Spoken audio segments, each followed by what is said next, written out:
ഞാനും നിങ്ങളും അടക്കം നമ്മുടെ എല്ലാവരുടെയും ജീവിത സാഹചര്യം അനുസരിച്ച് മാസം 2000-ഓ 5000-ഓ 10,000-ഓ രൂപ എക്സ്ട്രാ സേവിങ്സ് ഉണ്ടാകാൻ പോകുന്നു. വെറുതെ പറയുന്നതല്ല, കയ്യിലെ പൈസ കൂടാൻ പോകുന്നു, ജീവിതം ബെറ്റർ ആകാൻ പോകുന്നു. എന്നാൽ പലരും ഇതൊന്നും അറിയാതെയും ശ്രദ്ധിക്കാതെയും ജീവിച്ചു കൊണ്ടിരിക്കുകയാണ്. GST 2.0. അതെ, ഗുഡ്സ് ആൻഡ് സർവീസസ് ടാക്സ് 2.0 എന്ന പേരിൽ നിലവിലുള്ള GST നിയമങ്ങളിൽ വലിയ മാറ്റങ്ങളാണ് മോദി സർക്കാർ അനൗൺസ് ചെയ്തിരിക്കുന്നത്. ഇത് വരുന്നതോടുകൂടിയാണ് ഈ പറഞ്ഞ സേവിങ്സ് നമുക്ക് ഉണ്ടാകാൻ പോകുന്നത്. ഈ വരുന്ന സെപ്റ്റംബർ 22-നാണ് ഇത് പ്രാവർത്തികമാകാനും പോകുന്നത്. അങ്ങനെ പുതിയ GST നിയമങ്ങൾ വരുന്നതോടുകൂടി നിത്യോപയോഗ സാധനങ്ങളായ സോപ്പ്, പേസ്റ്റ്, പലചരക്ക് മുതൽ വലിയ പർച്ചേസസ് ആയ AC, ബൈക്ക്, കാറ് എന്നിങ്ങനെ പല സാധനങ്ങളുടെയും വില കാര്യമായി കുറയാൻ പോകുന്നു. ചെറിയ കുറവല്ല, നിങ്ങളുടെ ജീവിത സാഹചര്യം അനുസരിച്ച് ആയിരക്കണക്കിനോ 10,000-കണക്കിനോ രൂപയാണ് അധികമായി ഓരോ മാസവും കയ്യിലേക്ക് വരാൻ പോകുന്നത്. അപ്പോൾ ഒരു വർഷത്തെ മുഴുവൻ ലാഭം ഞാൻ പറയേണ്ടതില്ലല്ലോ. നമുക്ക് സേവിങ്സ് കൂടുമെന്ന് മാത്രമല്ല, കമ്പനികൾക്കും നമ്മുടെ എക്കണോമിക്കും സ്റ്റോക്ക് മാർക്കറ്റിനും എല്ലാം ലോങ് ടേമിൽ അതിശക്തമായ ബൂസ്റ്റ് കൊടുക്കുന്ന ഒരു സംഭവം തന്നെയാണ് ഈ GST 2.0. അപ്പോൾ ഇന്നത്തെ വീഡിയോയുടെ ലക്ഷ്യം ഇപ്പോൾ ഇറങ്ങുന്ന ഈ അപ്ഡേറ്റഡ് GST 2.0 മുഴുവനായി മനസ്സിലാക്കലാണ്. വീഡിയോയുടെ അജണ്ട പെട്ടെന്നൊന്ന് ഞാൻ പറയാം. ഒന്ന്, എന്താണ് GST എന്ന് വ്യക്തമായി തന്നെ ഒന്ന് പഠിക്കാം. ഒരു റിഫ്രഷർ ആണ്, വേണ്ടാത്തവർക്ക് സ്കിപ്പ് അടിച്ചിട്ട് അടുത്ത സെക്ഷനിലേക്ക് പോകാം. 2, ഇപ്പോൾ GSTയിൽ വന്നിരിക്കുന്ന എക്സാക്ട് ചേഞ്ചസ് എന്തൊക്കെയാണ് എന്ന് വിശദമായി മനസ്സിലാക്കാം. 3, ഇതുകൊണ്ട് സാധാരണക്കാരായ നമ്മൾക്ക് എന്തൊക്കെ ഗുണങ്ങളുണ്ടോ അതെല്ലാം വിശദമായിട്ട് തന്നെ നമുക്ക് മനസ്സിലാക്കാം. അതിലൂടെ സർക്കാർ ഇത് എന്തിനു ചെയ്തു എന്നും എക്കണോമിക്ക് ഉണ്ടാകുന്ന ബെനിഫിറ്റ്സും വിശദമായി മനസ്സിലാക്കാം.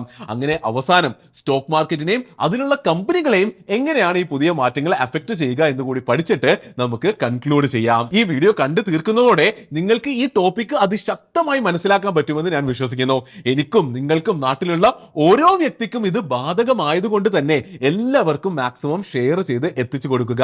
അപ്പോൾ വീഡിയോ മുഴുവനായും ശ്രദ്ധിച്ചു തന്നെ കാണുക. ഇതെല്ലാം മനസ്സിലാക്കാനായിട്ട് Shamsuddin, welcome to another video.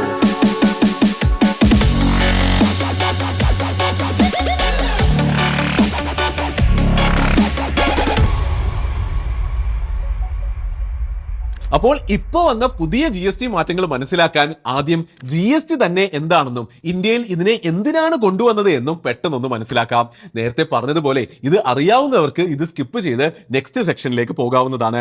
പക്ഷേ എന്റെ ശീലം നിങ്ങൾക്കറിയാലോ, ഒരു കാര്യം പറഞ്ഞു തരാൻ വരുമ്പോൾ, പഠിപ്പിക്കാൻ വരുമ്പോൾ എല്ലാവരെയും ഓർത്ത് ഏറ്റവും ബേസിക്സിൽ നിന്ന് തന്നെ പഠിപ്പിക്കുക എന്നത് ശീലമായി പോയി. എന്ത് ചെയ്യാനാണ്? അപ്പോൾ നമുക്ക് ഇങ്ങനെ തന്നെ അങ്ങ് തുടങ്ങാം. ടാക്സ് എന്താണെന്ന് നമുക്ക് എല്ലാവർക്കും അറിയാലോ. ഒരു രാജ്യം നടത്തിക്കൊണ്ട് പോകാൻ ആ രാജ്യത്തെ സർക്കാരിന് പൈസ വേണം. പൈസ ഉണ്ടാക്കാൻ പല മാർഗങ്ങളുണ്ട് സർക്കാരിന്. അതിൽ ഒരെണ്ണമാണ് ടാക്സ് അല്ലെങ്കിൽ കരം അല്ലെങ്കിൽ നികുതി. അതായത് നാട്ടിലെ ഇൻഡിവിജ്വൽസിന്റെ കയ്യിൽ നിന്നും കമ്പനികളുടെ കയ്യിൽ നിന്നും പല രീതികളിലൂടെ പൈസ പിരിച്ചെടുക്കുന്നതിനെയാണ് ടാക്സ് എന്ന് പറയുന്നത്. ഈ ടാക്സ് തന്നെ പലതരത്തിലുണ്ട്. അവയെ നമുക്ക് മെയിൻലി 2 കാറ്റഗറീസ് ആയി തിരിക്കാം: ഡയറക്റ്റ് ടാക്സും ഇൻഡയറക്റ്റ് ടാക്സും. ഡയറക്റ്റ് ടാക്സ് എന്നുള്ളത് പലരും കേട്ടിട്ടുണ്ടാകും. നിങ്ങളുടെ വരുമാനം അല്ലെങ്കിൽ കച്ചവടത്തിലുള്ള ലാഭം അനുസരിച്ച് ഗവൺമെന്റിന് നേരിട്ട് നൽകുന്ന ടാക്സ് ആണിത്. ഇതിന് ഉദാഹരണമാണ് ഇൻകം ടാക്സും കമ്പനികൾ അടക്കുന്ന കോർപ്പറേറ്റ് ടാക്സും. അത് മനസ്സിലായ സ്ഥിതിക്ക് ഇനി നമുക്ക് ഇൻഡയറക്റ്റ് ടാക്സിലേക്ക് പോകാം. അതായത് ഏതൊരു സാധനത്തിന്റെയോ സർവീസിന്റെയോ സെയില് നടക്കുമ്പോഴോ ഇമ്പോർട്ട് നടക്കുമ്പോഴോ അതിന്റെ വിലയുടെ മുകളിൽ ഒരു ടാക്സ് ഏർപ്പെടുത്തി സർക്കാർ ചാർജ് ചെയ്യുന്നുണ്ട്. അതാണ് ഇൻഡയറക്റ്റ് ടാക്സ്. പേരിൽ തന്നെ ഉണ്ടല്ലോ, ഇൻഡയറക്റ്റ് ആയി നാട്ടിൽ നടക്കുന്ന ഓരോ ട്രാൻസാക്ഷൻസിലൂടെയും ഇൻഡയറക്റ്റ് ആയി ആണ് ഈ ടാക്സ് സർക്കാരിലേക്ക് എത്തുന്നത്. അതായത് ഒരു പ്രൊഡക്റ്റ് അല്ലെങ്കിൽ സർവീസ് വാങ്ങുമ്പോൾ പലപ്പോഴും ശ്രദ്ധിക്കുക പോലും ചെയ്യാതെ നിങ്ങൾ ഗവൺമെന്റിന് കൊടുക്കുന്ന ഒരു ടാക്സ് ആണ് ഇത്. GST ഒരു ഇൻഡയറക്റ്റ് ടാക്സ് ആണ്. കസ്റ്റംസ് ഡ്യൂട്ടിയും ഒരു ഇൻഡയറക്റ്റ് ടാക്സ് ആണ്. അപ്പോൾ എന്ത് മനസ്സിലായി? Direct tax is the tax directly levied on the income of a person or a company. Indirect tax is the tax levied on the consumption of goods and services. Clear ആണെന്ന് വിശ്വസിക്കുന്നു. അപ്പോൾ GST ഒരു indirect tax ആണെന്ന് മനസ്സിലായ സ്ഥിതിക്ക് ഇനി GST തന്നെ എന്താണെന്ന് നമുക്ക് മനസ്സിലാക്കാം. 2016 ആവിഷ്കരണം ചെയ്ത് 2017 ജൂലൈ 1 തീയതിയാണ് നമ്മുടെ നാട്ടിൽ GST അല്ലെങ്കിൽ ഗുഡ്സ് ആൻഡ് സർവീസസ് ടാക്സ് എന്നുള്ള ഈ ടാക്സേഷൻ സിസ്റ്റം കൊണ്ടുവരുന്നത്. അപ്പോൾ GSTക്ക് മുൻപ്, അതായത് 2017 ജൂൺ 31 വരെ ഇന്ത്യയിലെ ഇൻഡയറക്റ്റ് ടാക്സേഷൻ സിസ്റ്റം അത്ര നല്ലതായിരുന്നില്ല. ആകെ കുഴഞ്ഞു മറിഞ്ഞു കിടക്കുകയായിരുന്നു. അതുവരെയുള്ള ടാക്സേഷൻ സിസ്റ്റത്തിൽ excise duty, VAT, service tax, entry tax, luxury tax എന്നിങ്ങനെ പല ടാക്സുകൾ ഉണ്ടായിരുന്നു. ടാക്സ് ടാക്സിന് പുറത്ത് ടാക്സ്, അതായത് ഡബിൾ ടാക്സേഷൻ, കുറേ അധികം കൺഫ്യൂഷൻസ് എന്നിങ്ങനെ മൊത്തത്തിൽ പല പ്രശ്നങ്ങളുള്ള ഒരു സിസ്റ്റം ആയിരുന്നു. അങ്ങനെ GST കൊണ്ടുവരുന്നതിലൂടെ പഴയ ഇൻഡയറക്ട് ടാക്സ് സിസ്റ്റത്തിന്റെ കൺഫ്യൂഷൻസ് എല്ലാം മാറ്റി ഒരു യൂണിഫോം ടാക്സ് സിസ്റ്റം ആക്കുക എന്നുള്ളതായിരുന്നു കേന്ദ്ര ഗവൺമെന്റിന്റെ അന്നത്തെ goal. One nation one tax എന്നതായിരുന്നു ഈ സിസ്റ്റത്തിന്റെ മുഖ്യ ലക്ഷ്യം. അപ്പോൾ GST എന്താണെന്നാണല്ലോ നമ്മൾ പഠിക്കേണ്ടത്. അപ്പോൾ ആ പേരിലേക്കൊന്ന് ശ്രദ്ധിച്ചു നോക്കിക്കേ. GST, goods and services tax. എന്ത് ഗുഡ്സോ സർവീസസോ ഇന്ത്യയിൽ വിൽക്കപ്പെടുമ്പോൾ അതിന്റെ മുകളിൽ വരുന്ന ഒരു സിംഗിൾ ടാക്സ് ആയാണ് GST വന്നത്. 5%, 12%, 18%, 28% എന്നിങ്ങനെ 4 GST സ്ലാബുകളാണ് അന്ന് മുതൽ ഉണ്ടായിരുന്നത്. ഇന്ത്യയിൽ വിൽക്കുന്ന ഓരോ സാധനങ്ങളെയും ഗവൺമെന്റ് തരം തിരിച്ച് ഈ 4 ടാക്സ് സ്ലാബുകളിലേക്കായി ഇട്ടിരുന്നു. സാധാരണക്കാരന് അത്യാവശ്യമായ സാധനങ്ങൾ ചെറിയ സ്ലാബിലും സാധനത്തിന്റെ ലക്ഷറി കൂടുന്നതനുസരിച്ച് സ്ലാബ് കൂട്ടിയും വെച്ചു. ഇതിന്റെ ഒക്കെ കൂടെ GST കോമ്പൻസേഷൻ സെസ് എന്ന ഒരു ഹയർ ടാക്സ് ചില സാധനങ്ങൾക്ക് വേറെയും ഉണ്ടായിരുന്നു. ഇവിടെ ഒരു കാര്യം പ്രത്യേകിച്ച് എടുത്തു പറയേണ്ടത്, ശ്രദ്ധിക്കേണ്ടത്, ചില വളരെ ബേസിക് ആയ സാധനങ്ങളിൽ ഗവൺമെന്റ് GST വെച്ചിട്ടേ ഉണ്ടായിരുന്നില്ല. അതായത് സീറോ GST ആയിരുന്നു. ഇവിടെ ഒരു കാര്യം കൂടി മനസ്സിലാക്കേണ്ടത്, എത്ര ശതമാനം GST ചാർജ് ആയാലും അതിന്റെ പകുതി സെൻട്രൽ ഗവൺമെന്റിനും ബാക്കി പകുതി ബില്ലിംഗ് നടക്കുന്ന സ്റ്റേറ്റ് ഗവൺമെന്റിനുമാണ് പോവുക. ഈ അടുത്ത് പർച്ചേസ് നടത്തിയ ഏതെങ്കിലും ബില്ല് എടുത്ത് നോക്കിയാൽ SGST, CGST എന്ന് 2 ഈക്വൽ ലൈൻ ഐറ്റംസ് ആഡ് ആയിരിക്കുന്നത് നിങ്ങൾക്ക് കാണാൻ പറ്റും. CGST സെൻട്രൽ ഗവൺമെന്റിന് പോകുന്ന കമ്പണന്റ്, SGST ആ സ്റ്റേറ്റ് ഗവൺമെന്റിന് പോകുന്ന കമ്പണന്റ്. ഇനി ഒരു എക്സാമ്പിൾ കൂടി എടുത്താൽ നമുക്ക് GST എന്താണെന്ന് ഫുള്ളായി അങ്ങ് മനസ്സിലാക്കാം. നിങ്ങളൊരു ഷർട്ട് വാങ്ങാൻ പോകുന്നു എന്ന് വിചാരിക്കുക. അതിന്റെ വില 1120 രൂപയാണ്. ഷർട്ടിൽ നേരത്തെ കണ്ടതുപോലെ 12% GST. അതായത് അപ്പോ ആ ഷർട്ടിന്റെ യഥാർത്ഥ വില 1000 രൂപയാണ്. 1000 രൂപ പ്ലസ് 12% അതിന്റെ മേലെ GST ഉള്ളത് കൊണ്ടാണ് അതിന് നിങ്ങൾ കാണുന്ന വില 1120 രൂപയായത്. അങ്ങനെ നിങ്ങൾ 1120 രൂപ കൊടുത്ത് ആ ഷർട്ട് വാങ്ങുമ്പോൾ 1000 രൂപ കടക്കാരനിലേക്കും ബാക്കി 120 രൂപ നേരെ സർക്കാരിലേക്ക് GST ആയിട്ടും പോകുന്നു. ഒറ്റ സ്ട്രെയിറ്റ് ടാക്സ്. നിങ്ങൾ വാങ്ങുന്ന ഓൾമോസ്റ്റ് എല്ലാ സാധനത്തിന്റെ വിലയിലും GST ഓൾറെഡി ആഡ് ചെയ്തിട്ടുണ്ടാകും. പ്രത്യേകിച്ച് ആരും അത് ശ്രദ്ധിക്കാറില്ല. അങ്ങനെ നമ്മൾ എല്ലാവരും അറിഞ്ഞോ അറിയാതെയോ ഏത് സാധനം വാങ്ങുമ്പോഴും ഇൻഡയറക്റ്റ് ആയി സർക്കാരിലേക്ക് ടാക്സ് അടച്ചുകൊണ്ടിരിക്കുന്നു. ഇതൊക്കെ കേൾക്കുമ്പോൾ ഒരിക്കലും വിചാരിക്കരുത് ഇത് ഇന്ത്യയിൽ മാത്രം നടക്കുന്ന കാര്യമാണെന്ന്. മിക്ക ലോക രാജ്യങ്ങളിലും ഇതുപോലെ ഇൻഡയറക്റ്റ് ടാക്സേഷൻ ഓൾറെഡി ഉണ്ട്. ഇന്ത്യയിൽ നിന്ന് 5% മുതൽ 18% വരെയാണല്ലോ GST ടാക്സ് റേറ്റ്സ്. ചില രാജ്യങ്ങളെ വെച്ച് നോക്കുമ്പോൾ നമ്മുടെ ഈ ഇൻഡയറക്റ്റ് ടാക്സ് ഇപ്പോൾ കുറവാണ്. ഉദാഹരണത്തിന് UK, ജർമ്മനി, ഫ്രാൻസ് പോലുള്ള രാജ്യങ്ങളിൽ നിയർലി 20% ഇൻഡയറക്റ്റ് ടാക്സ് വരുന്നത്. UAE, സിംഗപ്പൂർ, ജപ്പാൻ, ചൈന പോലുള്ള രാജ്യങ്ങളിൽ 5 മുതൽ 13% വരെയാണ് വാറ്റ് രൂപത്തിലോ GST രൂപത്തിലോ ഇൻഡയറക്റ്റ് ടാക്സ് വരുന്നത്. അപ്പോൾ മനസ്സിലാക്കേണ്ടത് 50,000 രൂപയുടെ ഒരു മൊബൈൽ ഫോൺ വാങ്ങിയാൽ 7,600 രൂപ നമ്മൾ GST അടക്കുന്നുണ്ട്. 50,000 രൂപയുടെ AC വാങ്ങിയാൽ 10,000 രൂപ നമ്മൾ GST അടക്കുന്നുണ്ട്. 10 ലക്ഷം എക്സ് ഷോറൂം വിലയുള്ള കാർ വാങ്ങിയാൽ നിയർലി 2 ലക്ഷം രൂപയാണ് നമ്മൾ GST ആയിട്ട് സർക്കാരിലേക്ക് അടക്കുന്നത്. ഇങ്ങനെ നമ്മുടെ ജീവിതത്തിൽ നമ്മൾ എല്ലാവരും വലിയ ഒരു തുക അറിഞ്ഞോ അറിയാതെയോ GST ആയി അടക്കുന്നുണ്ട്. അതുകൊണ്ട് തന്നെയാണ് ഇപ്പോൾ വന്ന GST റിഫോംസ് ഇമ്പോർട്ടന്റ് ആകുന്നതും നമ്മൾ എല്ലാവരും ശ്രദ്ധിക്കേണ്ടതാകുന്നതും. അപ്പോൾ GST എന്താണെന്നും അതിന്റെ ഇമ്പോർട്ടൻസ് മനസ്സിലായ സ്ഥിതിക്ക് ഇനി നമുക്ക് പുതിയ GST അപ്ഡേറ്റ്സ് എന്തൊക്കെയാണെന്നും അവ നമ്മുടെ ജീവിതത്തെ എങ്ങനെ ബാധിക്കുന്നു എന്ന് നോക്കാം. GST 2.0 എന്ന് വിളിക്കുന്ന ഈ പുതിയ റീഫോം പ്രകാരം ഇനി മുന്നിലേക്ക് 2 മെയിൻ GST സ്ലാബ്സേ ഉണ്ടാകുള്ളൂ.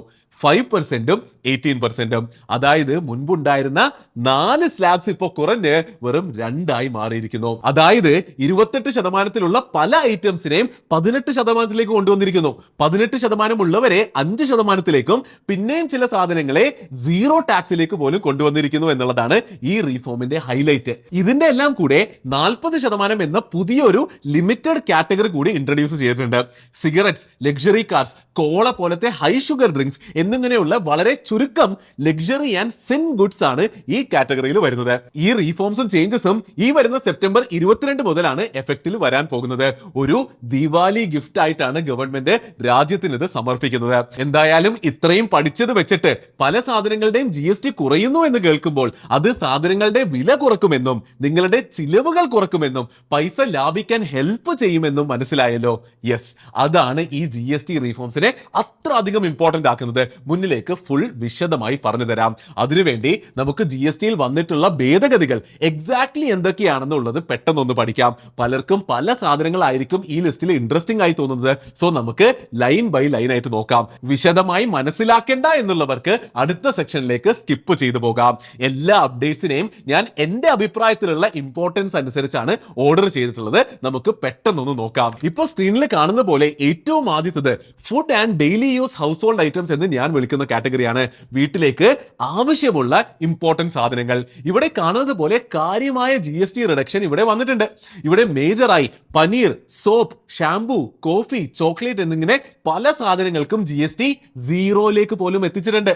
ടിവിക്കും എസിക്കും ഡിഷ് വാഷറിനും പോട്ടെ സൈക്കിളിന് പോലും GST കുറച്ചിട്ടുണ്ട്. അടുത്തത് വരുന്നത് ടെക്സ്റ്റൈൽ ആൻഡ് ഫുട്വെയർ ആണ്. അഗെയിൻ നിത്യോപയോഗ സാധനങ്ങളാണ് എന്നുള്ളത് ഇതിനെ ഇൻട്രസ്റ്റിംഗ് ആക്കുന്നു. ഇവിടെ മേജറായിട്ട് ശ്രദ്ധിക്കേണ്ടത് 2500 രൂപയുടെ താഴെ പ്രീ ടാക്സ് പ്രൈസ് വരുന്ന തുണിക്കും ഫുട്വെയറിനും GST 12% നിന്ന് 5% ആക്കിയിട്ടുണ്ട്. പക്ഷേ 2500 രൂപക്ക് മുകളിലുള്ള ലക്ഷറി ടെക്സ്റ്റൈൽസിന് GST കൂടി 18%. 2500 മുകളിലുള്ള ഫുട്വെയറിന് പണ്ടും ഇപ്പോഴും 18% GST തന്നെ നിലനിൽക്കുന്നു.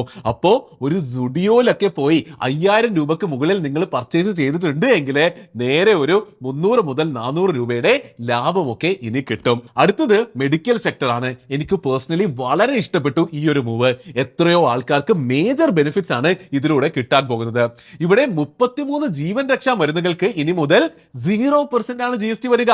ഇതൊരു തീർച്ചയായിട്ടും അടിപൊളിയൊരു മൂവാണ്. ബാക്കി മരുന്നുകൾക്കും വില കുറയും. 12% നിന്ന് 5%ലേക്കാണ് GST കുറയുന്നത്. പ്രായമുള്ളവരുള്ള കുടുംബങ്ങൾക്ക് ഇത് വലിയൊരു ബെനിഫിറ്റ് തന്നെയായിരിക്കും. പിന്നെ എന്നെ പോലെ കണ്ണട ഉള്ളവർക്കും സ്പെക്സിന്റെ GST 28% നിന്ന് 5%ലേക്ക് കുറച്ചിരിക്കുന്നു. അടുത്തത് പലർക്കും ഇൻട്രസ്റ്റിംഗ് ആയ ഒരു സെക്ഷൻ ആയിരിക്കും. വണ്ടികൾക്കും GST കാര്യമായി കുറച്ചിട്ടുണ്ട്. 350 cc അടിയിൽ വരുന്ന ബൈക്കുകൾക്കും 4 മീറ്ററിൽ താഴെ നീളമുള്ള പെട്രോൾ ആണെങ്കിൽ 1200 cc താഴെയും ഡീസൽ ആണെങ്കിൽ 1500 cc താഴെയും എഞ്ചിൻ കപ്പാസിറ്റി ഉള്ള സ്മോൾ കാർസിനും 28% നിന്ന് 18% GST ആക്കിയിരിക്കുന്നു. എന്നാൽ 350 cc കൂടുതലുള്ള ബൈക്കുകൾക്ക് 28% നിന്ന് 40% GSTയിലേക്ക് ഉയർത്തിയത് എന്തായാലും ഒരു അടി തന്നെയാണ്. അവിടെ വില കൂടും. അതുപോലെ തന്നെ നേരത്തെ പറഞ്ഞ കാറ്റഗറിയിൽ പെടാത്ത കാറുകൾക്കും GST 28% നിന്ന് 40%ലേക്ക് കൂട്ടിയിട്ടുണ്ട്. എന്നാലും പേടിക്കേണ്ട ആവശ്യമില്ല. കാരണം കോമ്പൻസേഷൻ സെസ് എന്ന് പറഞ്ഞ ഘടകം എടുത്ത് കളഞ്ഞിട്ടുണ്ട്. അതുകൊണ്ട് തന്നെ എഫക്റ്റീവ് ടാക്സ് കുറഞ്ഞിട്ടുണ്ട്. BMWയും ഓഡിയും ബെൻസും വരെ GST കുറച്ച് പുതിയ പ്രൈസിംഗ് അനൗൺസ് ചെയ്തിട്ടുണ്ട്. ഇവിടെ ഇനിയും എടുത്ത് പറയേണ്ട ഒരു വിഷയം എന്താണെന്ന് വെച്ചാൽ വണ്ടി വാങ്ങുമ്പോൾ റോഡ് ടാക്സ് ഒരു വലിയ ഘടകമാണ്. ആ റോഡ് ടാക്സും ഇനി കുറയും. എന്തുകൊണ്ടാണ്? ഈ റോഡ് ടാക്സ് കാൽക്കുലേറ്റ് ചെയ്യുന്നത് എക്സ് ഷോറൂം പ്രൈസ് വെച്ചിട്ടാണ്. ഈ എക്സ് ഷോറൂം പ്രൈസിനകത്ത് GST ഓൾറെഡി ഇൻക്ലൂഡഡ് ആണ്. അപ്പൊ GST കുറയുന്നതോടുകൂടി എക്സ് ഷോറൂം പ്രൈസ് കുറയും, അങ്ങനെ റോഡ് ടാക്സ് കുറയും. അപ്പൊ അങ്ങനെ വണ്ടി വാങ്ങാൻ പോകുമ്പോൾ ഇനി GST കുറയുന്നതിലൂടെ റോഡ് ടാക്സും കുറയുന്നതിലൂടെ ഓവറോൾ വണ്ടിയുടെ വില കുറയും. ഇത് തീർച്ചയായിട്ടും ഒരു ബെനിഫിറ്റ് തന്നെയാണ്. അടുത്തതും ഒരു മേജർ അപ്ഡേറ്റ് തന്നെയാണ്. എന്റെ പേഴ്സണൽ ഫേവറേറ്റ്സിൽ ഒന്ന്. ഹെൽത്ത് ഇൻഷുറൻസിനും ടേം ഇൻഷുറൻസിനും 18% നിന്നും 0%ലേക്ക് GST മാറ്റിയിരിക്കുന്നു എന്നുള്ളതാണ് ഇവിടുത്തെ ഹൈലൈറ്റ്. ഞാൻ എപ്പോഴും പറയുന്നത് പോലെ നമ്മൾ എത്ര പണം ഉണ്ടാക്കിയാലും എത്ര പണം ഇൻവെസ്റ്റ് ചെയ്താലും ഒരു എമർജൻസി വന്നാൽ മതി നമ്മൾ തീരാൻ. അതുകൊണ്ടാണ് എപ്പോഴും പറയുന്നത് ഇൻഷുറൻസ് വളരെ പ്രധാനം തന്നെയാണ്. GST 0% ആക്കുന്നതിലൂടെ ഹെൽത്ത് ആൻഡ് ലൈഫ് ഇൻഷുറൻസ് എടുക്കാനുള്ള എമൗണ്ട് കുറയും. അപ്പോൾ ഇതുവരെ ഇൻഷുറൻസ് എടുക്കാത്തവർ ഇൻഷുറൻസ് എടുക്കുമെന്നും എല്ലാവരും അതിന്റെ ബെനിഫിറ്റ്സ് എൻജോയ് ചെയ്യുമെന്നും ഞാൻ ശക്തമായി തന്നെ പ്രതീക്ഷിക്കുന്നു. ശരിക്കും ഹെൽത്ത് ഇൻഷുറൻസ് പോലെ തന്നെ ഇമ്പോർട്ടന്റ് ആണ് ലൈഫ് ഇൻഷുറൻസും. ഭാവിയിൽ നമുക്ക് എന്തെങ്കിലും പറ്റിപ്പോയാലും നമ്മുടെ കുടുംബത്തിന് ഒരു പ്രൊട്ടക്ഷൻ ആകും ലൈഫ് ഇൻഷുറൻസ്. എന്തായാലും ഈ GST അപ്ഡേറ്റോട് കൂടി ഇതുവരെ ഇൻഷുറൻസ് എടുക്കാത്തവർ കൺസിഡർ ചെയ്യുമെന്ന് ഞാൻ പ്രതീക്ഷിക്കുന്നു. വെറും 400-500 രൂപ മാസം കൊടുത്തുകൊണ്ട് നിങ്ങൾക്ക് ഇൻഷുറൻസ് എടുക്കാൻ പറ്റും. എല്ലാ ഇൻഷുറൻസുകളും കമ്പയർ ചെയ്ത് ഓരോ ഫീച്ചേഴ്സും നോക്കി 25% വരെ ഡിസ്കൗണ്ടോട് കൂടി വാങ്ങാൻ പറ്റുന്ന പ്ലാറ്റ്ഫോമിന്റെ ലിങ്ക് ഞാൻ താഴെ ഡിസ്ക്രിപ്ഷനിലും കമന്റിലും കൊടുത്തിട്ടുണ്ട്. ഏത് ഇൻഷുറൻസ് എങ്ങനെ സെലക്ട് ചെയ്യണം എന്നൊക്കെ പഠിപ്പിക്കുന്ന വിശദമായ വീഡിയോയും ഞാൻ ചെയ്തിട്ടുണ്ട്. അതിന്റെ ലിങ്ക് മുകളിൽ ഐ ബട്ടണിൽ കൊടുത്തിട്ടുമുണ്ട്. അപ്പോൾ അതെല്ലാം കണ്ടിട്ട് ആ ലിങ്കിൽ പോയിട്ട് വ്യക്തമായ കൃത്യമായ ഇൻഷുറൻസ് നിങ്ങൾ വാങ്ങുക. ഒന്നുകൂടി ഓർമ്മിപ്പിക്കുന്നു, ഇൻഷുറൻസ് ഇല്ലാത്തവർ തീർച്ചയായിട്ടും എടുക്കുക. നിങ്ങളെ സ്വയം പ്രൊട്ടക്ട് ചെയ്യുക. ലിങ്ക് താഴെയുണ്ട്. അടുത്തത് 7500 രൂപയുടെ താഴെ ഡെയിലി റെന്റ് വരുന്ന ഹോട്ടൽ ചാർജുകളും നിങ്ങളുടെ ജിം, യോഗ, ബാർബറിന്റെ അടുത്തുള്ള ചിലവുകളും കുറയും. അവിടെയും GST കുറയുന്നുണ്ട്. അടുത്തത് വീട് പണിയുന്നവർക്ക് വലിയ ബെനിഫിറ്റ് ആയി സിമെന്റിനും മാർബിളിനും ഒക്കെ GST കുറച്ചിട്ടുണ്ട്. പിന്നെ കുട്ടികൾക്കുള്ള നോട്ട്ബുക്സ്, പെൻസിൽസ്, ക്രയോൺസ് എന്നിങ്ങനെ പലതും 0% GST പോയിട്ടുണ്ട്. ടെക്സ്റ്റ് ബുക്സ് പണ്ട് മുതലേ 0% തന്നെയായിരുന്നു. അതിന്റെ കൂടെ ഇങ്ങനെ ഒരു കാറ്റഗറി കൂടിയുണ്ട്. പലതരം ടോയ്സും ഹാൻഡ് ക്രാഫ്റ്റ്സിനും പെയിന്റിങ്ങിനും ഒക്കെ 5% GST ആക്കിയിരിക്കുന്നു. ഇനി ഇപ്പോൾ കാണുന്നതും വളരെയധികം ഇമ്പോർട്ടന്റ് ആണ്. നമ്മളുടെ പച്ചക്കറി വിലകൾ കുറക്കാനും കർഷകർക്ക് ചിലവുകൾ കുറക്കാനുമായി ട്രാക്ടർ, അതിന്റെ പാർട്സ്, ഹാർവെസ്റ്റർ പോലത്തെ മെഷീൻസ്, ജൈവവളങ്ങൾ എന്നിങ്ങനെ പലതിനും 5% GST ബ്രാക്കറ്റിലേക്ക് കൊണ്ടുവന്നിട്ടുണ്ട്. ഇതും തീർച്ചയായിട്ടും മേജർ ആയിട്ടുള്ളൊരു റിലീഫ് തന്നെയാണ്. ഇതെല്ലാം കഴിഞ്ഞിട്ട് ലാസ്റ്റ് വരുന്നത് ഒരു ഹൈ ലക്ഷറി അല്ലെങ്കിൽ സിൻ സ്ലാബ് ആണ്. വളരെ കുറച്ച് ഐറ്റം മാത്രമേ ഇതിലുള്ളൂ. മധുരം അല്ലെങ്കിൽ സ്വീറ്റ്നേഴ്സ് ഉള്ള എല്ലാ എയറേറ്റഡ് ഡ്രിങ്ക്സും 28% GST നിന്ന് 40% GST ഉയർത്തിയിരിക്കുന്നു. നേരത്തെ പറഞ്ഞതുപോലെ പ്രീമിയം കാറുകളെയും 40% GST കൊണ്ടുവന്നിട്ടുണ്ട്. പക്ഷേ ഇവിടെ പേടിക്കേണ്ട ആവശ്യമില്ല. നേരത്തെ പറഞ്ഞതുപോലെ കോമ്പൻസേഷൻ സെസ് എന്നുള്ള ഘടകം എടുത്തു മാറ്റിയത് കൊണ്ട് ഓവറോൾ ഇവിടെ ടാക്സേഷൻ ആക്ച്വലി കുറഞ്ഞിട്ടുണ്ട്. അപ്പൊ ഇപ്പൊ നമ്മൾ ചർച്ച ചെയ്തതുപോലെ കാര്യമായ രീതിയിൽ GST കുറഞ്ഞിട്ടുണ്ട്. നിത്യോപയോഗ സാധനങ്ങളായ മരുന്ന്, സോപ്പ്, പേസ്റ്റ്, പനീർ, മീറ്റ് മുതൽ വലിയ പർച്ചേസസ് ആയ TV, കാർ, വീടിനുള്ള സിമന്റ് എന്നിങ്ങനെ എല്ലാത്തിനും കാര്യമായ ബെനിഫിറ്റ്സ് ആണ് വന്നിരിക്കുന്നത്. ഇത് തീർച്ചയായിട്ടും വലിയൊരു ബൂസ്റ്റ് തന്നെയാകും. അപ്പോൾ എന്തായാലും ഇപ്പോൾ അനൗൺസ് ചെയ്യപ്പെട്ട GST റിഫോംസ് എന്താണെന്ന് മനസ്സിലായല്ലോ. അപ്പോൾ ഇനിയുള്ള ഏറ്റവും വലിയ ചോദ്യം ഇതുകൊണ്ട് സാധാരണക്കാരന് എന്താണ് ഗുണമുണ്ടാകാൻ പോകുന്നത് എന്നുള്ളതായിരിക്കും. സിമ്പിൾ അല്ലേ? നമ്മൾ വാങ്ങുന്ന സാധനങ്ങളുടെ വില കുറയും. അത് തന്നെയാണ് ഏറ്റവും വലിയ ബെനിഫിറ്റ്. അങ്ങനെ സാധനങ്ങളുടെ വില കുറയുമ്പോൾ നമ്മുടെ ചിലവുകൾ കുറയും. ചിലവുകൾ കുറയുമ്പോൾ ജീവിതം പല പല രീതികളിൽ ബെറ്റർ ആകുമല്ലോ. ശരിയല്ലേ? ഒന്ന് ചിന്തിച്ച് നോക്കിയേ. ഒരു സിമ്പിൾ എക്സാമ്പിൾ എടുത്തിട്ട് ചിലവ് എങ്ങനെ കുറയുന്നു എന്നുള്ളത് ഞാൻ കാണിച്ചു തരാം. നിങ്ങളൊരു സ്പ്ലിറ്റ് AC വാങ്ങാൻ പോകുന്നു എന്ന് വിചാരിക്കുക. ബേസ് പ്രൈസ് ആയി വരുന്നത് 40,000 രൂപയാണ്. മുൻപ് AC 28% GST സ്ലാബിലായിരുന്നു. അപ്പോ കാൽക്കുലേഷൻ 40,000 രൂപ പ്ലസ് അതിന്റെ പുറത്ത് 28% GST, അങ്ങനെ 51,200 രൂപ ആയിരുന്നു ഫൈനൽ പ്രൈസ്. പക്ഷെ ഇപ്പോ AC 18% സ്ലാബിലേക്ക് വന്നിട്ടുണ്ട്. നമ്മൾ കണ്ടതാണല്ലോ, GST കുറഞ്ഞിട്ടുണ്ട്. അപ്പൊ കാൽക്കുലേഷൻ എന്താകും? 40,000 രൂപ പ്ലസ് അതിന്റെ മേലെ 18% GST, അങ്ങനെ 47,200 രൂപയായി ഫൈനൽ പ്രൈസ്. അതായത് നിയർലി 4,000 രൂപയുടെ സേവിങ്സ് ഒരു സിംഗിൾ AC പർച്ചേസിൽ തന്നെ വരുന്നു. ഇങ്ങനെ എത്ര പ്രൊഡക്ട്സ് നിങ്ങൾ ഇനി വാങ്ങാൻ പോകുമ്പോൾ ഇതുപോലെ പൈസ ലാഭിക്കാം എന്നൊന്ന് ചിന്തിച്ചു നോക്കിയേ. ശരിയല്ലേ? ഇതാണ് ഞാൻ പറഞ്ഞത്. GST ഇങ്ങനെ കുറയുന്നതോടെ സാധനങ്ങളുടെ വില കുറയുന്നു, അങ്ങനെ നമുക്ക് പൈസ ലാഭിക്കാൻ പറ്റുന്നു എന്നുള്ളത്. കേരളത്തിൽ ഒരു 30,000 രൂപ ശമ്പളമുള്ള, മാസം 10,000 മുതൽ 12,000 രൂപ വരെ പല കാര്യങ്ങളിലേക്കും ചിലവുണ്ടാകുന്ന ഒരു കുടുംബത്തിന്റെ ജീവിതത്തിൽ എന്ത് ഡിഫറൻസ് ഉണ്ടാകും എന്നത് നമുക്കൊന്ന് കണ്ടു നോക്കാം. ഒരു സിമുലേഷൻ ആയിട്ടൊന്ന് കരുതിയാൽ മതി. ഇപ്പൊ സ്ക്രീനിൽ ഈ ഒരാളുടെ ജീവിതം കാണുന്നുണ്ടല്ലോ. സ്ക്രീനിൽ കാണുന്നത് പോലെ 12,000 രൂപയാണ് ടോട്ടൽ മാസ ചിലവ് വരുന്നത്. അതിൽ തന്നെ ഓരോ കാറ്റഗറീസിലും ഉണ്ടാകുന്ന ചിലവുകൾ വ്യക്തമായിട്ട് അതാത് എമൗണ്ട്സ് നമ്മൾ കാണിച്ചു തന്നിട്ടുണ്ട്. ഗ്രോസറീസിന് 3,000 രൂപ ചിലവാക്കുന്നു, മെഡിക്കൽ ആവശ്യങ്ങൾക്ക് 1,000 രൂപ ചിലവാക്കുന്നുണ്ട്, എഡ്യൂക്കേഷൻ ആവശ്യങ്ങൾക്ക് 500 രൂപ, അങ്ങനെ പല ആവശ്യങ്ങൾക്കായിട്ടുള്ള ചിലവുകൾ കാണിച്ചിട്ടുണ്ട്. ഇവിടെ ബൈക്കും ഇലക്ട്രോണിക് പർച്ചേസസും ഒക്കെ വല്ലപ്പോഴും വാങ്ങുന്ന പർച്ചേസസ് ആണ്. അപ്പോൾ ഞാൻ അവർക്ക് ഒരു ആവറേജ് എമൗണ്ട് ആയി EMI വരുന്ന ലാഭമാണ് ഇവിടെ കൊടുത്തിട്ടുള്ളത്. സൈഡിലേക്ക് നോക്കിയാൽ ഓരോന്നിനും വരുന്ന പഴയ GST എമൗണ്ടും പുതിയ GST എമൗണ്ടും കാണിച്ചിട്ടുണ്ട്. അത് രണ്ടും തമ്മിലുള്ള ഡിഫറൻസ് ആണ് ശരിക്കും ഇയാൾക്ക് ഒരു സേവിങ്സ് ആയി വരിക. ശരിയല്ലേ? ഇവിടെ കാണാൻ പറ്റുന്നത് പോലെ ഒരു സാധാരണക്കാരന് സ്ഥിരം ആവശ്യം വരുന്ന ഓൾമോസ്റ്റ് എല്ലാത്തിലും GST കുറഞ്ഞിട്ടുണ്ട്. അങ്ങനെ ടോട്ടൽ ഒരു മാസത്തിൽ 1,275 രൂപ ചിലവ് കുറയുന്നു. കാണാൻ പറ്റുന്നില്ലേ? വർഷം നിയർലി 15,300 രൂപ കുറയുന്നു. ഈ ഒരു എക്സാമ്പിളിൽ ഇയാളുടെ മാസ ചിലവിന്റെ നിയർലി 10% കുറഞ്ഞിരിക്കുന്നത്. അതൊരു മേജർ റിഡക്ഷൻ അല്ലേ? അതൊരു മേജർ സേവിങ്സ് അല്ലേ? അടിപൊളിയല്ലേ? ഇതൊരു എക്സാമ്പിൾ മാത്രമാണ്. നിങ്ങൾ ഓരോരുത്തരുടെയും ജീവിത സാഹചര്യവും സ്റ്റൈലും ഒക്കെ വെച്ചിട്ട് ഇതിൽ മാറ്റങ്ങൾ ഉണ്ടാകും. അപ്പൊ ഈ ഒരു എക്സാമ്പിൾ കേട്ടപ്പോൾ വിശദമായി മനസ്സിലായില്ലേ? സാധാരണക്കാരന് GST റിഫോമിൽ നിന്ന് പ്രൈമറിലി നേരിട്ട് കിട്ടുന്ന ബെനിഫിറ്റ് ഉടനെ തന്നെ ചിലവുകൾ കുറയും എന്നുള്ളത് തന്നെയാണ്. ഓരോ ഇൻകം ബ്രാക്കറ്റിലുള്ള ആളുകൾക്കും വലിയൊരു ഷിഫ്റ്റ് തന്നെയാണ് ജീവിതത്തിൽ വരാൻ പോകുന്നത്. ഗവൺമെന്റ് ഈയിടെ ഇൻകം ടാക്സ് കുറച്ചപ്പോൾ നടന്നതുപോലെ അല്ല, എന്നാൽ അതിനേക്കാൾ വലിയ സ്കെയിലിൽ ആൾക്കാരുടെ കയ്യിലേക്ക് പണം വരാൻ പോവുകയാണ്. അങ്ങനെ ലാഭിക്കുന്ന പൈസ കൂടുതൽ സ്പെൻഡ് ചെയ്ത് ജീവിത സാഹചര്യം മെച്ചപ്പെടുത്തണോ, അല്ലെങ്കിൽ ബുദ്ധിപരമായി സേവോ ഇൻവെസ്റ്റോ ചെയ്ത് ജീവിത സമാധാനം മെച്ചപ്പെടുത്തണോ എന്നുള്ള ഓപ്ഷൻ അവർക്കുണ്ട്. ഈ കാര്യം നിങ്ങൾ ശ്രദ്ധിച്ച് തന്നെ ചെയ്യുക. നിങ്ങളുടെ ചോയ്സ് ആണ്. സാധനങ്ങളുടെ വില കുറയുമ്പോൾ വേണമെങ്കിൽ കൂടുതൽ സാധനങ്ങൾ വാങ്ങുന്ന ഒരു മോഡിലേക്ക് പോകാം, അല്ല എങ്കിൽ കൂടുതൽ സേവ് ചെയ്യുന്ന മോഡിലേക്ക് പോകാം. ബുദ്ധിപരമായി സ്വന്തമായി തന്നെ ഡിസൈഡ് ചെയ്യൂ. അപ്പോൾ എന്തായാലും ഏറ്റവും ഡയറക്റ്റ് ആയ പ്രൈമറി ബെനിഫിറ്റ് മനസ്സിലായല്ലോ. അപ്പോൾ ഇനി എനിക്ക് പറയാനുള്ളത് ഈ GST ചേഞ്ചസ് കാരണം സാധാരണക്കാർക്കും കമ്പനികൾക്കും എക്കണോമിക്കും ഒക്കെ ലഭിക്കാൻ പോകുന്ന ലാർജർ ലോങ് ടേം ബെനിഫിറ്റ്സ് ആണ്. നിങ്ങൾ ഇതിന്റെ ഡെപ്ത് അപ്രീഷിയേറ്റ് ചെയ്യുക തന്നെ വേണം. ഒന്ന്, നമ്മൾ ഓൾറെഡി ഡിസ്കസ് ചെയ്ത പോലെ എല്ലാവരുടെയും ജീവിതം ഒന്ന് മെച്ചപ്പെടും. ഫൈനാൻഷ്യലി സ്ട്രഗിൾ ചെയ്യുന്ന കുടുംബങ്ങൾക്ക് ഒരു സമാധാനവും ബെറ്റർ ഒരു ജീവിതവും കിട്ടും. മിഡിൽ ക്ലാസ്സിലുള്ള ഒരു വ്യക്തിക്ക് കൂടുതൽ സേവ് ചെയ്യാനും വേണമെങ്കിൽ അടിപൊളി സാധനങ്ങളിൽ സ്പെൻഡ് ചെയ്യാനും ഒക്കെ ഉള്ള ഒരു അവസരം ഇവിടെ കിട്ടും. അങ്ങനെ ഓവറോൾ എല്ലാവരുടെയും ജീവിതം മെച്ചപ്പെടുക തന്നെ ചെയ്യും. രണ്ട്, അങ്ങനെ ആൾക്കാരുടെ ജീവിതം മെച്ചപ്പെട്ട് അവർ പയ്യെ സ്പെൻഡിങ് കൂട്ടുമ്പോൾ നാട്ടിലെ കമ്പനികളുടെ സെയിൽസ് കൂടും, അവരുടെ വരുമാനം കൂടും. അങ്ങനെ കമ്പനീസ് കൂടുതൽ സെയിൽസ് ഉണ്ടാക്കിയാൽ അവർ കൂടുതൽ എംപ്ലോയീസിനെ ഹയർ ചെയ്യും, എക്സ്പാൻഷൻസ് പ്ലാൻ ചെയ്യും, ഇൻവെസ്റ്റ്മെന്റ്സ് നടത്തും.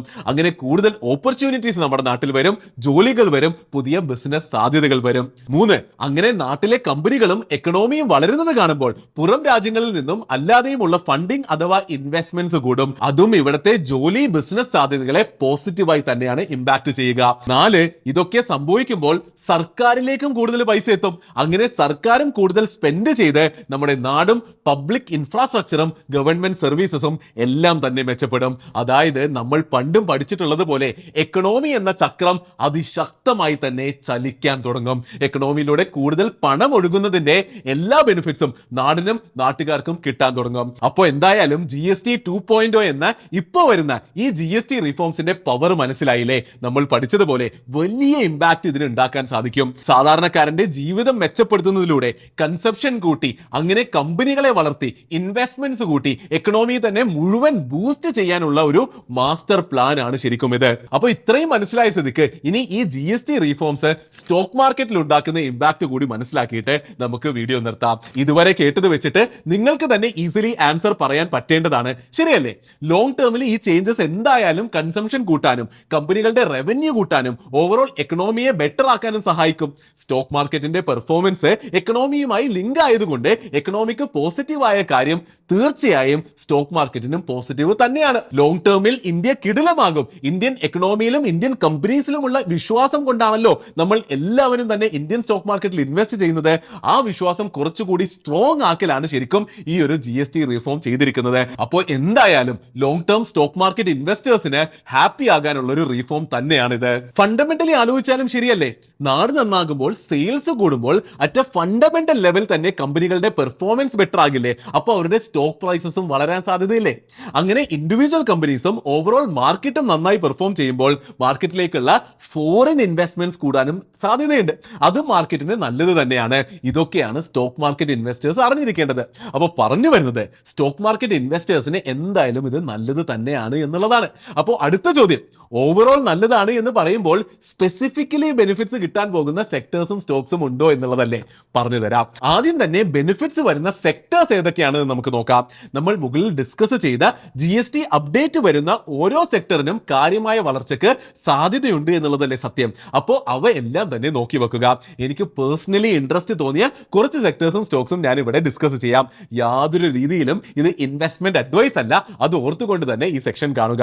ആദ്യം ഡയറക്റ്റ് ബെനിഫിറ്റ് വരുന്ന സെക്ടേഴ്സ് നമുക്കൊന്ന് ഡിസ്കസ് ചെയ്യാം.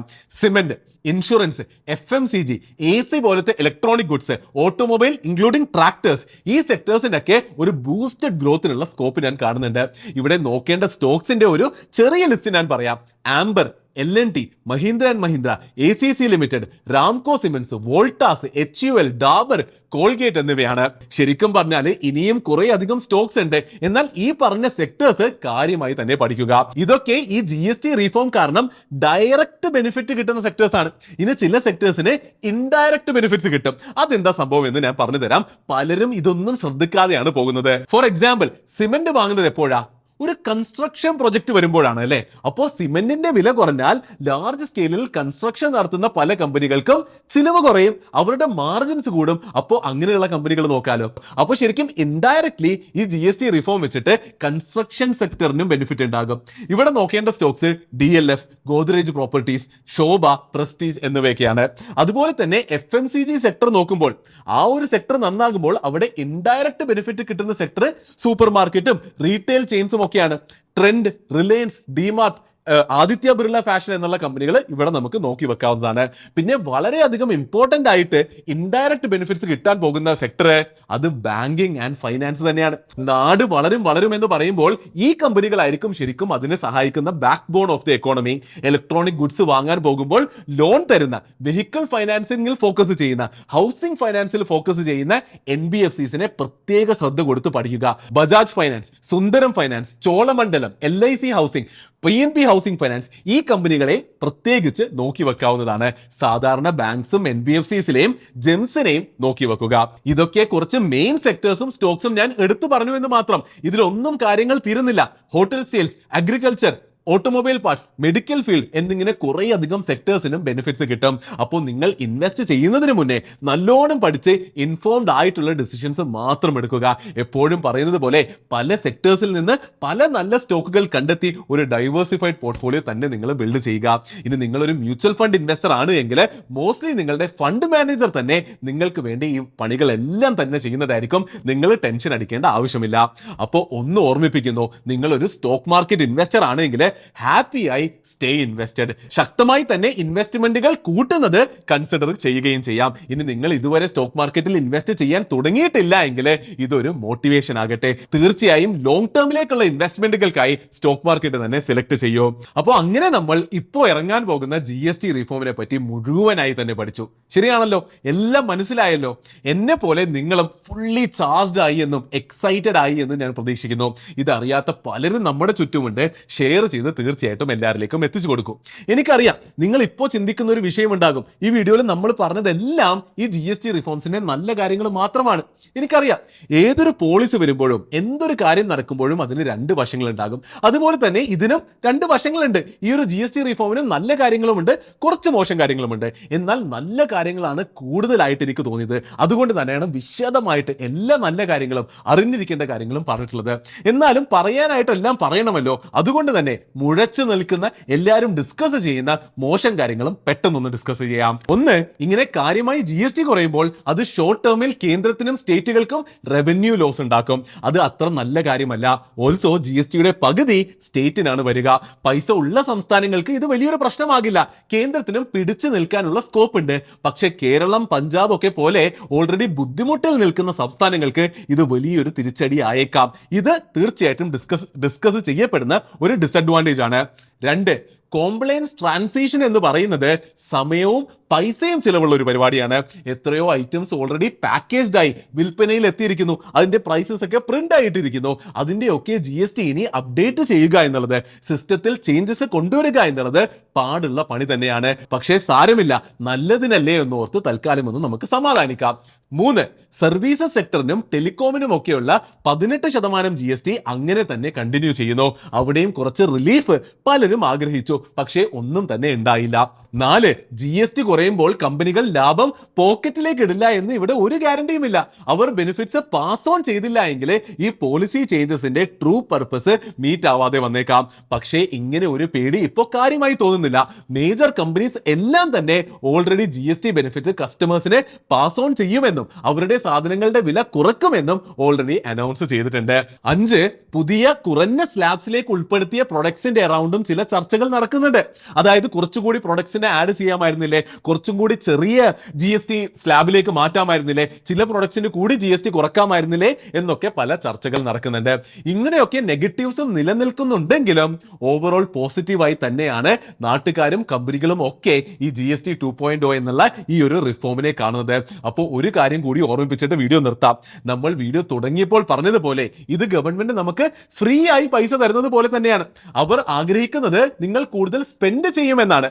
ഒരു പരിധി വരെ അത് ചെയ്യുകയും വേണം. നിങ്ങൾ കൂടുതൽ സ്പെൻഡ് ചെയ്യുകയും വേണം, ജീവിതം ബെറ്റർ ആക്കുകയും വേണം. പക്ഷേ ഞാൻ എപ്പോഴും പറയുന്നത് പോലെ ഒരു എക്സ്ട്രാ എമൗണ്ട് കയ്യിലേക്ക് വരുമ്പോൾ അതിനെ എങ്ങനെ ബുദ്ധിപരമായി യൂസ് ചെയ്യണമെന്നും അതിൽ ഒരു വിഹിതം എങ്ങനെ ഇൻവെസ്റ്റ് ചെയ്യണമെന്നും നിങ്ങൾ തീർച്ചയായിട്ടും ചിന്തിക്കണം. എൻ്റെ ഒരു റിക്വസ്റ്റ് ആണിത്. മുഴുവൻ അടിച്ചു പൊളിച്ച് തീർക്കാതെ കുറച്ച് തീർച്ചയായിട്ടും ഇൻവെസ്റ്റും ചെയ്യണം. അപ്പോൾ നിങ്ങൾക്ക് എല്ലാം തന്നെ മുഴുവനായി മനസ്സിലായി എന്ന് ഞാൻ ശക്തമായി തന്നെ വിശ്വസിക്കുന്നു. വീഡിയോ ഇഷ്ടപ്പെട്ടെങ്കിൽ ലൈക്ക് ചെയ്യുക, മാക്സിമം ആളുകളിലേക്ക് ഷെയർ ചെയ്ത് എത്തിക്കുക. അപ്പോൾ അടുത്ത വീഡിയോയിൽ കാണുന്നത് വരെ നന്ദി, നമസ്കാരം.